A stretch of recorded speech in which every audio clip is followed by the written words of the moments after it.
在生育率下降的今天，很多国家为了能让大家结婚生娃，有动之以情呢，有给奖励补贴的。然而有这么个国家，为了人口增长，不允许女性堕胎避孕，什么生娃就给钱，没有的事儿。在他们那儿呢，不仅要生，每人呢还得生够4个，少一个就罚你交巨额的税。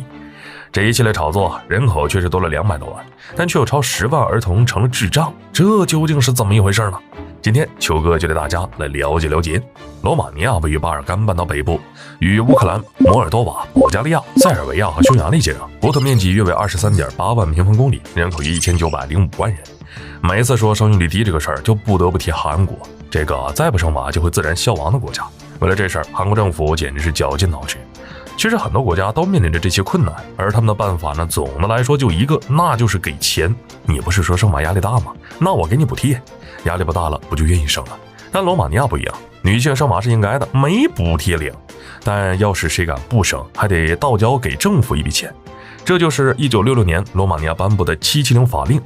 它号称是全世界最极端的生育法令。怎么个极端法呢？它规定所有人都不允许离婚，此外它不允许堕胎避孕，堕胎是违法的，一旦被发现，不仅孕妇得受罚，就连医生也得跟着一起罚，最高关15年小黑屋。那些避孕等药或者物品管得比毒品还要严格。罗马尼亚还专门设置了月经警察，时不时上门给妇女进行检查，看看有没有人偷偷堕胎。不允许堕胎避孕，专门找人上门给你检查等，这一些操作呢，有效确实是有点效果，生育率下跌的势头稍微有点止步。但罗马尼亚总统还是不满意，他果断搞了个骚操作。你看别的国家都是鼓励生育，谁生娃呢政府就给谁钱，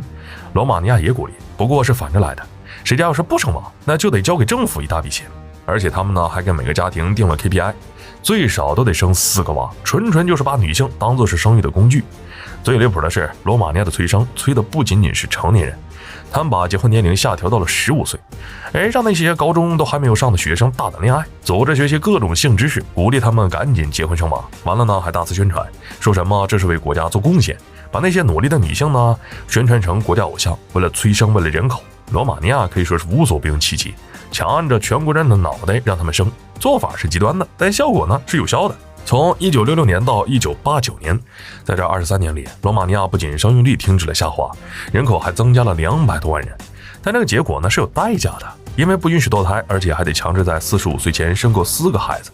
要知道，总有人就是不愿意生，那怎么办呢？想堕胎，正规医生不敢接，只能找黑医生，手术费贵不说，那些黑医生呢也没有完整的设备，堕胎技术也不行，还不注重医疗卫生等等，结果导致这20多年里超1万名女性死在手术台上。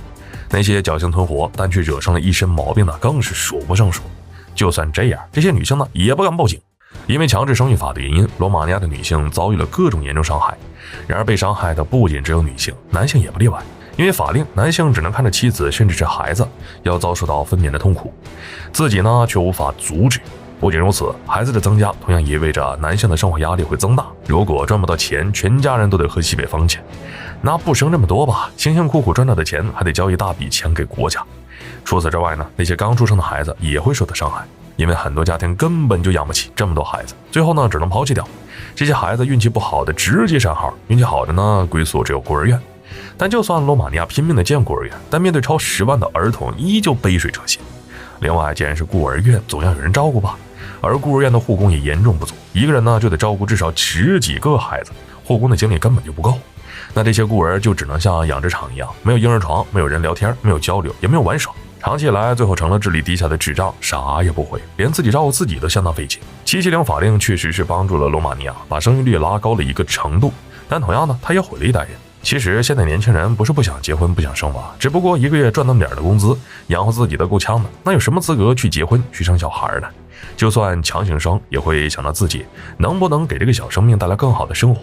所以得先解决问题，缓解压力，才能解除后顾之忧。好了，本期视频到这儿就结束了，麻烦各位看官用你发财的小手给来个点赞关注呗，咱们下期再见。